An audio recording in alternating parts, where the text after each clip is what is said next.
Hello, everybody. Good morning. Actually, good afternoon. It's noon. Little afternoon. So, as promised, today we are going to work on some greens. I'm gonna teach you guys how to saute greens, which I know sauteing greens doesn't sound like a very difficult task. But what I really want to concentrate is the prep before you actually saute the greens. So, we're going to do escarole today. Escarole is a very hearty winter green that Italians love. You'll often see it on Italian menus, sauteed.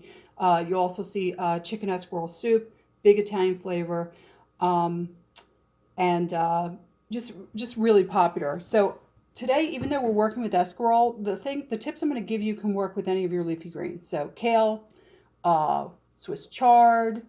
Um, even the spinach that's the less, not the baby spinach. I mean, you could do the baby spinach this way, but it's going to get mushy really quickly. This is really a method made for heartier greens. And like I said, I really wanted to show you the prep because the prep that goes involved is a little more interesting.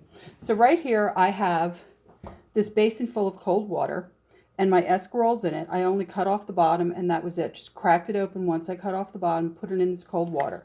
To that I am going to add some sea salt. Now, normally for this task, I would use plain old iodized table salt, which I don't actually use for cooking, but for this, it would be fine.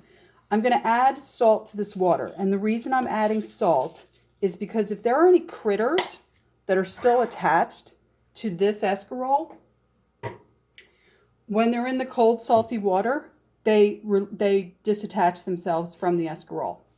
Okay, so I hope you guys can hear me.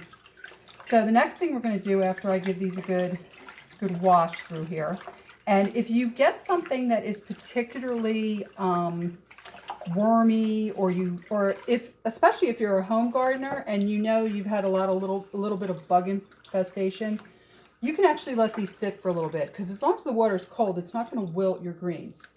All right, so once they've been through this, one of the things I do is I kind of inspect the greens and I pull off the stuff that's not looking so great, like these ends here, because this doesn't taste good. It really doesn't. It ends up being kind of bitter. And I am of the school of ripping greens. There are two schools of thought on greens. There's the chopping school and there is the ripping school. Ripping is definitely the way the little Italian grandmoms do it. I realized for something like a restaurant, it's not time effective, it's not cost effective to rip. But, you know, if you're doing it at home, I like ripping the greens. I guess there's really not much of a difference. The thing that I like about ripping the greens is I really have control over what the size of the bites are. They really can be bite size.